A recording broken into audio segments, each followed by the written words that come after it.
week's work is a continuation of the fraction work we started last week, and today we are looking at changing between mixed numbers and improper fractions. A mixed number contains a whole number and a fraction. An improper fraction has a numerator, that's the top number, which is bigger than the denominator, the bottom number.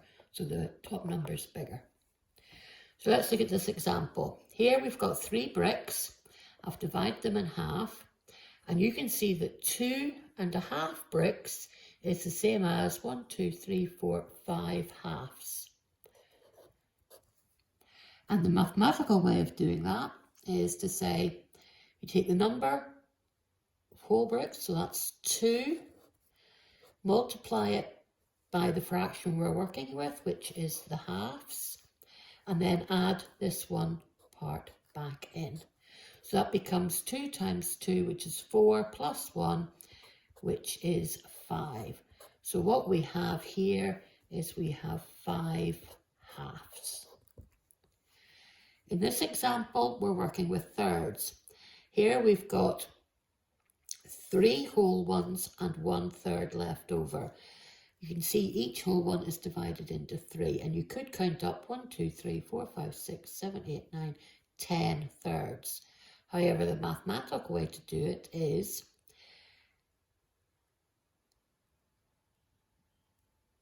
take the 3 whole ones, multiply it by thirds, and add the 1 back in.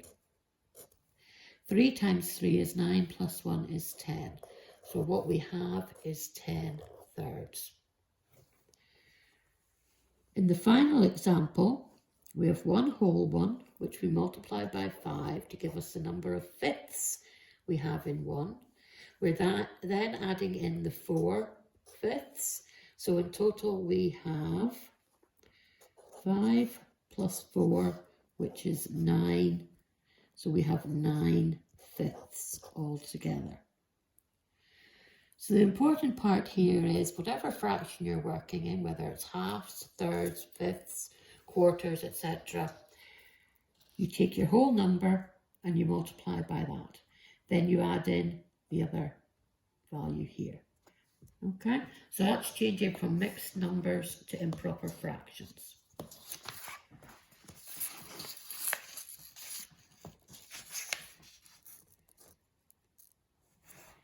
And then finally, we're changing from improper fractions to mixed numbers.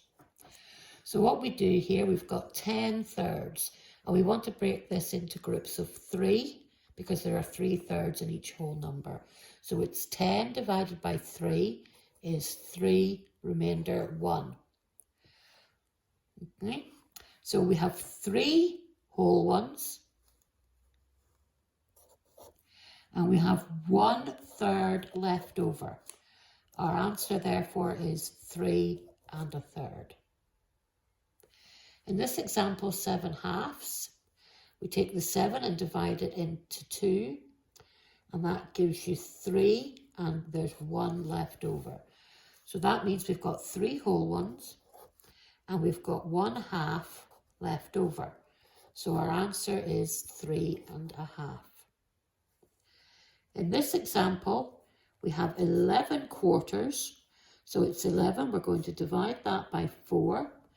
That will give us 2 whole numbers and 3 quarters left over. So that's 2 3/4. 2 3/4. Sorry, just realised I didn't overwrite those as well. Last example, we've got 27 divided by 5. We've got 27 fifths. We need to put those in groups of 5. So 27 divided by 5 is 5 remainder 2.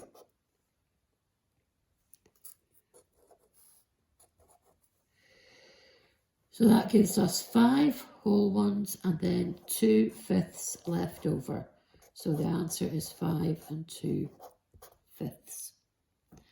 So remember, what you're doing each time is you're taking the top number, you're dividing it by the kind of fraction you're working with, a half, a third, a quarter.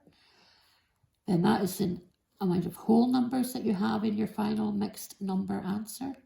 Whatever's left over, the remainder, you have that number of halves, that number of thirds, that number of quarters. Okay. There are questions now to do on a worksheet.